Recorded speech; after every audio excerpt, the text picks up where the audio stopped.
À Niamey, à chaque coin de rue, flotte la même odeur familière, celle du thé Touareg communément appelé Attaï. Héritier des traditions sahariennes, c'était vers ce partage en famille, entre amis selon un rituel bien établi. Mais depuis quelques années, il a quitté les concessions pour s'installer dans les Fara. Al-Husseini Al-Chefou, détenteur de la culture nigérienne.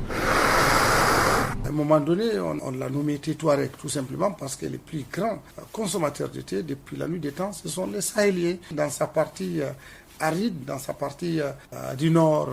Le thé chez nous, c'est un symbole de haute tradition, de respect, de considération. Ce cérémonial est détourné de sa vraie signification. Et ce détournement n'est rien d'autre que la vision que les gens ont de la jeunesse qui prend des thés au dehors.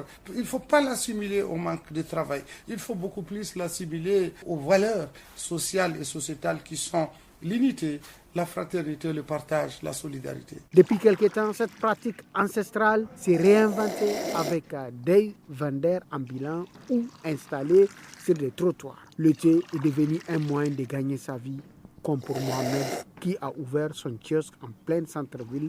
Nous l'avons trouvé verre à la main en train de servir un client. Je suis le premier vendeur de thé préparé ici à Niamey. Au début, je le vendais au cours des cérémonies avant de me trouver un lieu fixe où je le vends aux fonctionnaires. Et la clientèle apprécie mon sérieux dans ce travail. Je vends actuellement le verre de thé à 100 francs CFA. Et si c'est un client respectueux, je peux même lui offrir le verre.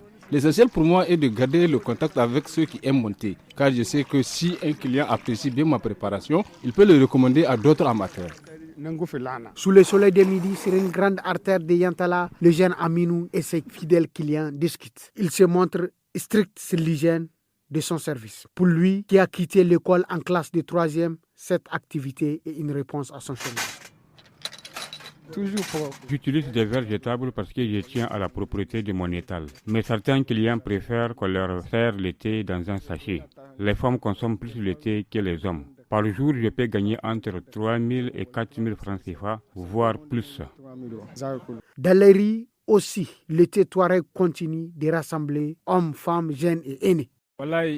Nous avons confiance en eux. En plus, la préparation maison prend beaucoup de temps et n'est pas aussi bon. Avec ce verre que je viens de prendre, j'ai ma dose journalière. Je